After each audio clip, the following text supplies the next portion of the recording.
Hi guys, thanks for joining.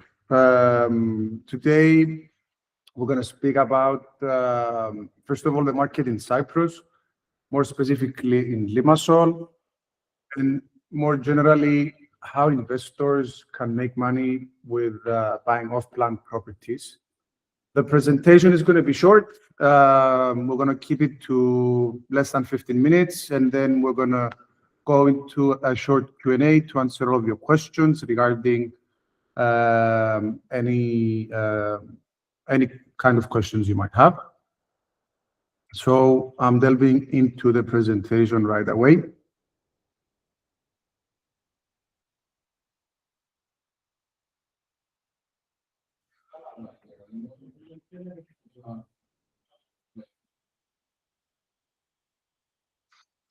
So my name is Dimitris Papadopoulos. I'm the managing director at Square One.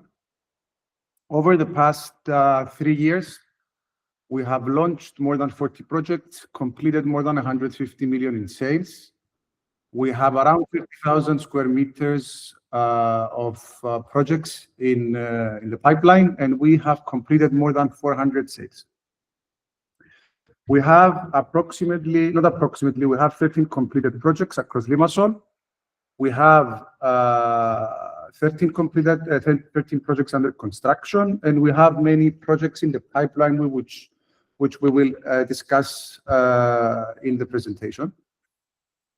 Our management team comprises of myself, the managing director, Antonis Costa, my partner, is the commercial director responsible for the sales and the business development. And Nikita is my brother and my partner. He's the responsible person for the operations. Now, starting with financial history, we go back to 2013. And why this is important? Because it paints the picture how Cyprus became an international hub and especially quite attractive for real estate. Back in 2013, we had the well-known bank haircut. Effectively, the banks recapitalized. They were almost bankrupt. They recapitalized their balance sheets completely. So, as you probably, a lot of people know, most of the deposits for the haircut, the government by 2015 introduced the passport program until 2020, which prompted many developers to build luxury high-rise developments. The reason is because the margins was very high, and therefore most of the developers flocked to develop high-rise luxury projects. What this created was a lot of supply for luxury real estate, especially residential real estate, and a lack of supply for normal housing. When I say normal housing, I mean apartments ranging from 300,000 to 500,000 for normal people. Now, by 2020, the passport program stopped. And at the same time, we had COVID. And 2022, we had international conflicts both in Ukraine and in Israel, which brought 70,000 highly paid IT workers in Cyprus. So effectively, the lack of supply coupled with high demand and relocation of 70,000 people created this exponential increase in rents and prices, especially after 2022. The reason is mostly tax. So companies relocated to Cyprus because of the very low corporate tax, especially for technology companies. As you probably know, the IP box allows companies to reduce their corporate tax rate down to 2.5%. And this is quite attractive. I think it's actually the most attractive tax regime globally. And that's one of the main reasons that created this increase both in rental prices and residential property prices across Cyprus. Now, why Limassol is more attractive than other cities and is more expensive than other cities in Cyprus? One reason is yields. When I say yields, I mean if you divide the annual rental income by the price, this is the rental yield. Limassol yields are quite high for many reasons. Actually, they are the highest, one of the highest resident yields in Europe, much more higher than Tel Aviv, London, Germany, Italy, Spain, and Poland. The average yields for off-plan residential in Limassol is around 7.5%.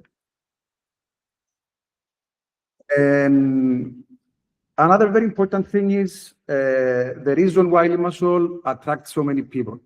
Effectively, in classic economics, it's called economies of agglomeration.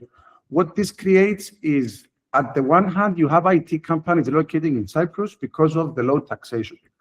Because we have so many IT companies, people want to come and work in Limassol. And at the same time, because we have so many talented people, companies want to relocate in Cyprus.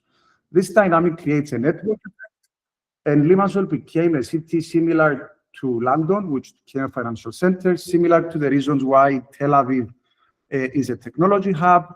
It's this dynamic between companies and talent that creates network effects, that creates these economies of agglomeration. And that's why Limassol has very high prices and higher yields than Paphos, Larnaca, or Nicosia. And probably this is going to be the case moving forward.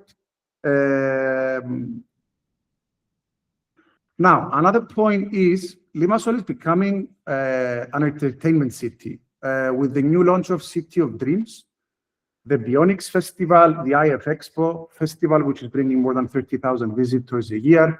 Real Tion is becoming a major event. Reflect is becoming one of the greatest tech events. All these events, they're establishing Limassol as an international entertainment city on top of a forex, gambling, gaming hub for companies. Now, shortly, I want to explain why Square One. What we identified early on is that there was a clear need from investors, retail investors, to buy apartments, buy to let. This need was not catered by many developers in Cyprus, so we thought that it was a good idea to focus on people who wanted to buy real estate for investment.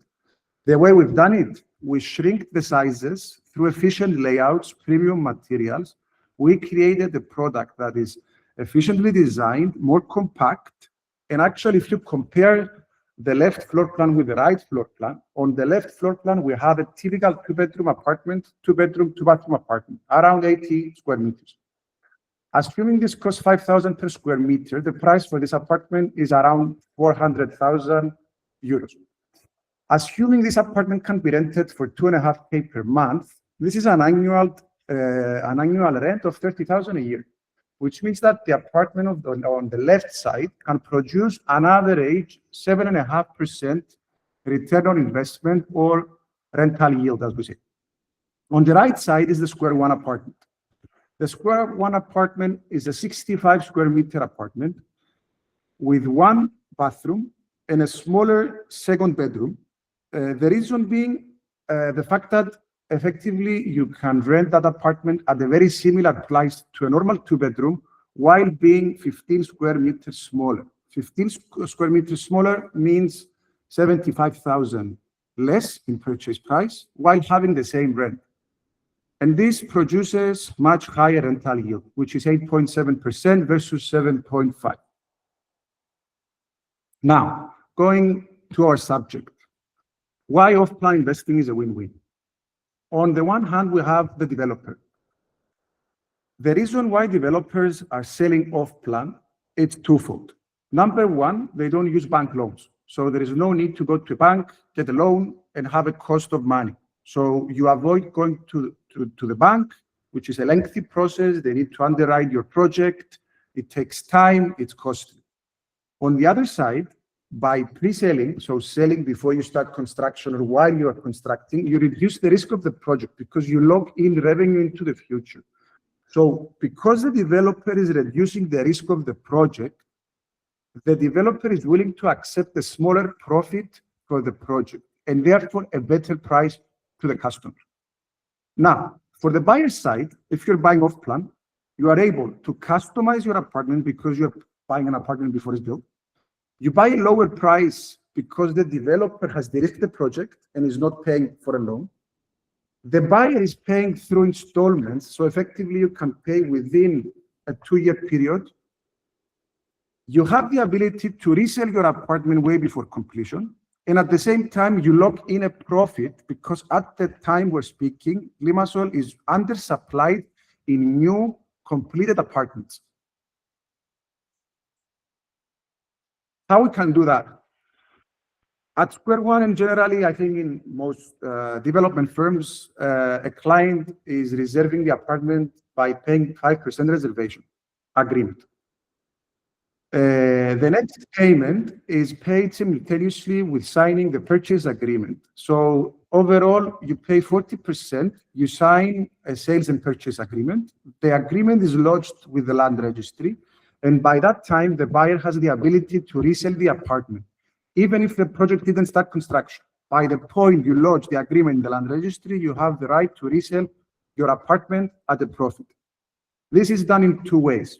You can either assign your rights to your contract of sale. So you do an assignment agreement and you assign your rights arising from the contract of sale, or you can cancel the initial contract of sale with the developer and create a new sales and purchase agreement and resell to your customer directly. Now, this is a case study of one of our clients who bought actually 10 apartments at Stay One. Stay One is one of our flagship developments in the Old Town. It comprises of 25 units with rooftop communal facilities, barbecue, and communal gym. This client had actually bought 10 apartments mid-2023. One of the apartments on the second floor was acquired for 170,000, and within 1.5 years, he resold that apartment for 237,000, locking a profit of 67,000 euros, while he only paid 102,000 euros, locking in a 66% ROI in just 1.5 years. At the same time, two of his other units on the third floor were acquired for 190,000 euros and resold 1.5 years later for 250 and 254,000 euros respectively, locking in a profit of 60 and 64,000 euros. And that's approximately 53% cash on cash within 1.5 years. These are actual case studies. These are not theories. These were done by our existing clients. Another example was Kabu. At Kabu, our customer bought in 2023. He actually locked in a small two-bedroom apartment for just 265,000. A small two-bed meaning a 60 square meter apartment, the investment two-bedroom. He paid 174,000 euros and then resold the apartment for 375, making a profit of 110,000 by investing only 174,000 euros. That is 63% return on investment.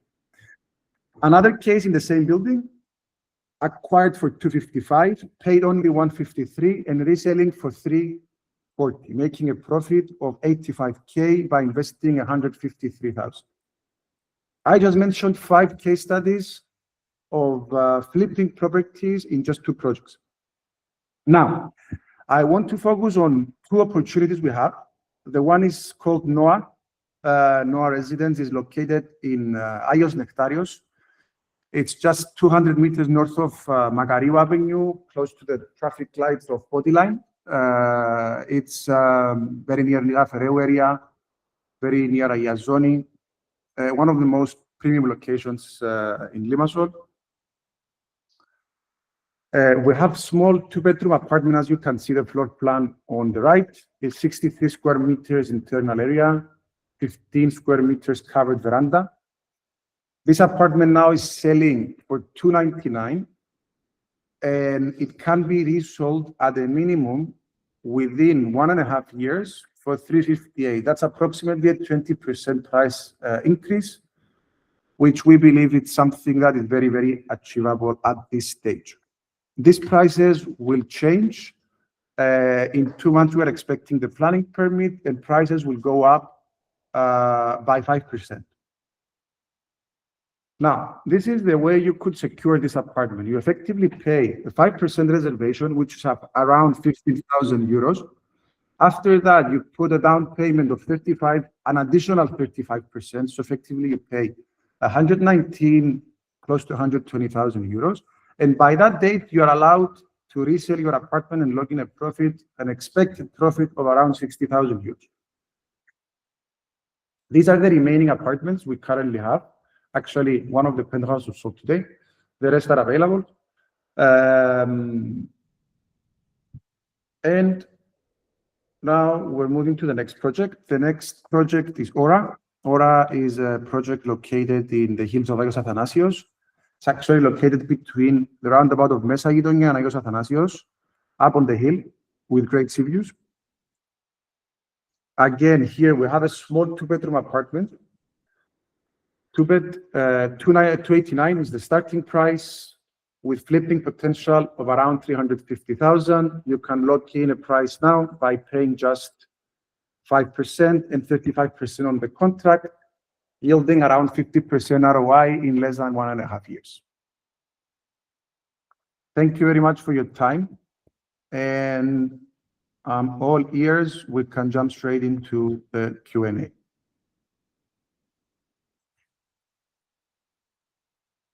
So, hey guys, if you want to ask some questions, you can ask them in the chat, and we will answer one by one.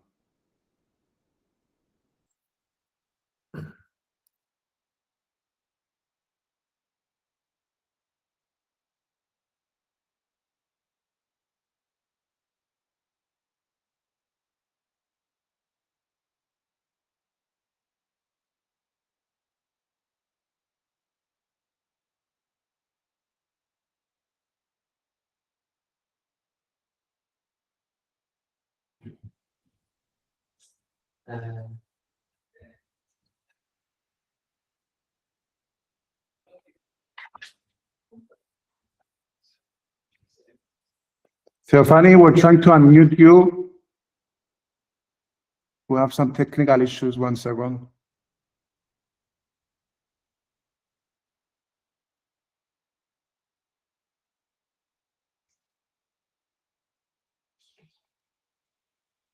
How can we unmute Theophanis?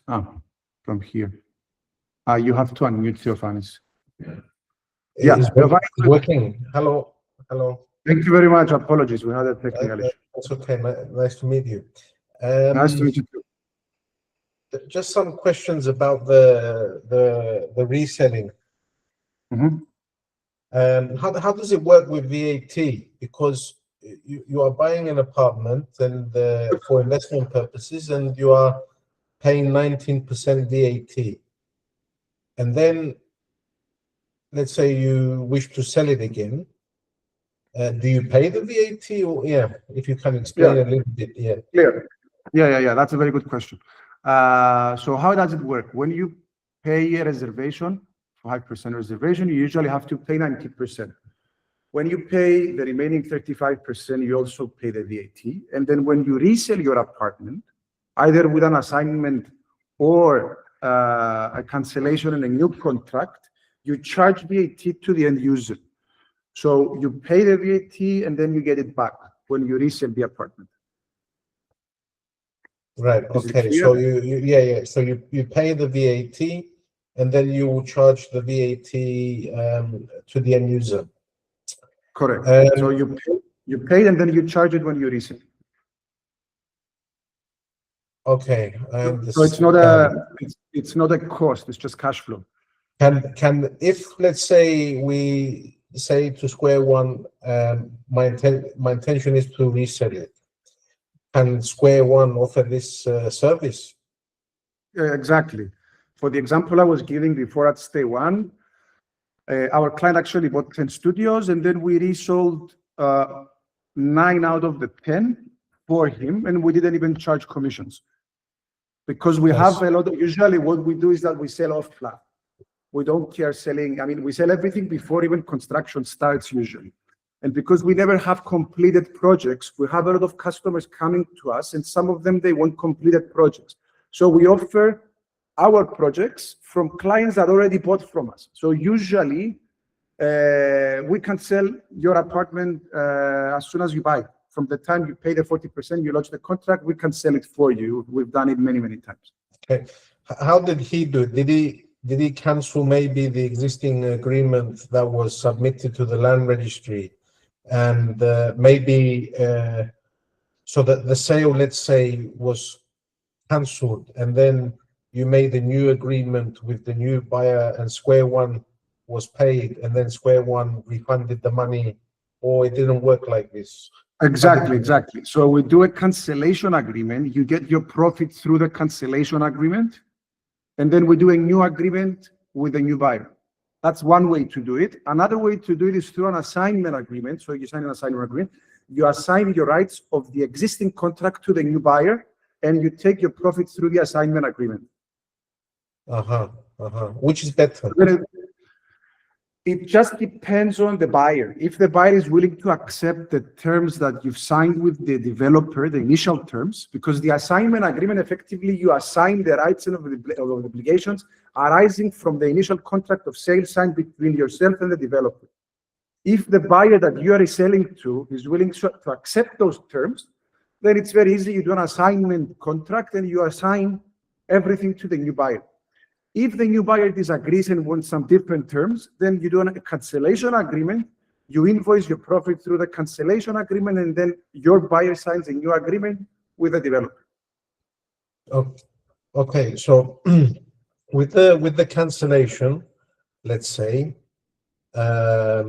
Square One, first of all, Square One will sell the property, receive the money, and then, let's say, then the original buyer will get paid, correct? If I understand, probably from a practical point of view. And you, for example, let's say you buy an apartment for 200,000, you pay Square One 100,000, and then you resell it for 300,000. Yeah. So when you go to resell it, the buyer will pay, let's say, 50%. So at that stage, or 60%. Okay. But let's say, take the example of 50%. So the buyer needs to pay 150,000, right? So you will do a cancellation agreement between yourself. We will do a cancellation agreement between yourself and Square One, and then we will sign a new contract with the new buyer for 300,000. With the cancellation agreement, we will refund your initial capital plus your profit, and then we will do a new contract directly with the new buyer and receive that amount directly from the new buyer. I see. Okay. I understand. Well, actually, one more question with the VAT. So, do you the profit, is that taxable? Will it incur VAT when you do the cancel? Yeah, that's a very good question, actually. That depends on the VAT. That's a good question. So far, usually it is. Yeah. So far, how you done it? Without VAT on the profit? VAT is charged on the amount that the end user pays. So if you resell it for 300,000, you initially bought it for 200,000, VAT should be paid on the total 300,000. So effectively, there is VAT on the profit. Okay, but it's the other buyer. But it depends how it's the end user who pays the VAT always. Yeah. So and again, it depends how you do it. If you do that with an assignment agreement, the tax treatment is different. If you do it with a cancellation, the tax treatment is different. Yeah. Okay. So with the cancellation agreement, you refund what I paid plus the VAT, and then plus your profit. Plus your profit, but the profit will be without VAT because the profit will be vatable when you issue me. When you issue me your invoice for the cancellation service, you will charge VAT on your invoice. But I will also charge VAT. I will also charge VAT for the 300,000 to the buyer. So effectively, you got it. Yeah, I got it. All right. Yeah.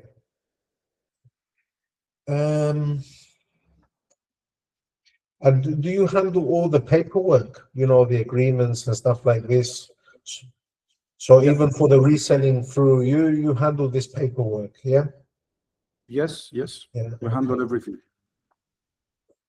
Okay, interesting. I don't know. I don't have any other questions. If there's something you want to add. Good. Are you a tax advisor or an auditor or something? You look very educated on tax. Yeah, I'm not a tax advisor. Otherwise, technically I would know how to answer my questions. But I'm an accountant. Nice. But I don't do much accountancy. I do more company administration. Okay, cool, nice. Okay, so accounting and auditing, it's been a number of years. since I was involved in this. So now I'm more company administration, migration services, and things like this. Nice. Anyone else? Questions?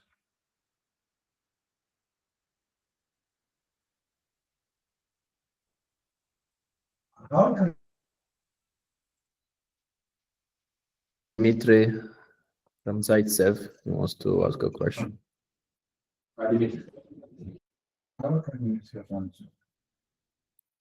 He's already muted.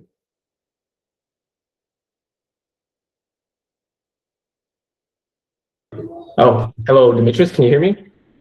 Hi, Dimitri. Yeah. Thank you for the webinar. Thank you for joining. Yeah. What allows Square One compared to the other developers to offer such an upside in the off-plan investment? Because from my experience, when speaking to developers, they raise the prices throughout construction, but not by the 20% that you have shown in your case studies. So why do you think that's the case with your projects? First of all, it's not just the project. It's a few things. One is we select usually good locations. Not usually, always. We go to very prime locations where I have appreciation. The other thing is our business model. It's structured in a way that we have capped margins. So our margins are not super low, but are low. And the reason is because we have quick turnaround. So we want to buy the land, pre-sell as much as possible before we start construction. And in order to do that, we have low prices because anyone who's going to buy early stage, even before planning is obtained, planning permission is obtained, and this person has to wait 2 years. And he's also taking a risk, buying off plan incorporates a small risk. So this person wants a reward. So we give low prices, so our buyers are willing to resell higher. The way we do that is effectively we cap our margins. It's very simple, but we move faster. So we prefer to do more deals, but much quicker. Other developers want to have fat margins and they do lower projects. So they prefer to sell higher, but later. We usually prefer to sell everything off plan with capped margins to sell to our customers cheaper so they can resell and make profit. And then those customers become repeat clients and buy again and again. Actually, we have a lot of customers that bought 3 and 4 times from us, and we have many clients that bought 10 and 12 and 15 apartments from us. And that's the main reason, because we're not greedy. Like, we just move fast. We circulate our capital very fast. This is the way we do it. Clear, thank you. And what's usually the window until the planning permit is received? So you use the fast track. Yes. Now the projects that I just showed, and generally our newer projects, we've done it through this fast track process. It's a new government policy that was introduced recently, and within 2 months, the government is obliged to grant the planning permit, and another 2 months a building permit. So for the new projects, within 4 months we have a planning permit guaranteed, and we've done it 3 times already. So within 4 months, we have building permit and planning permit. And actually, because we have building permit as well in 4 months, you can take a loan if you're a resident in Cyprus. And even if you're not actually from the IBU. And you usually start the earthworks and early construction, first stages of construction after the planning permit? Or do you wait? Correct. For these cases, we wait building permit. But building permit is like 4 months away, even less, because we are in these projects, we applied 1 month ago. Generally, to secure the best price possible, what we usually do is until we pre-sell, like when we launch a project, the first 2-3 apartments usually get the best price because we have to secure the construction cost in pre-sales up to a point. Until that point, we're usually more inclined to give better discounts. So the first clients who come to a project, they get the better pricing and therefore more upside to resell later on. Understood. And can you quickly explain what allows you to go through the fast track process as opposed to the lengthier one? Good question. So to apply for the fast track process, you need to have a parcellated piece of land, which means it needs to be a plot not a field.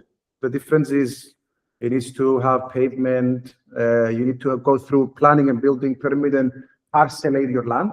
If it's parcellated, it is registered on the title deed as a plot, and the building is less than 20 units, and you don't request for any additional incentives such as extra floor or things that are not standard, then you are allowed to apply through the standard permitting process. Clear. So, and the projects you showed, they all went through that process, or the projects you have now in the pipeline are such Yeah, that- most of the, besides the big projects, all of our recent projects that we launched are using this fast track process. All right. Thank you. No further questions from my side. Thanks a lot. Thank you. Thank you very much. Anyone else who wants to ask a question to Dimitris Papadopoulos before we wrap it up?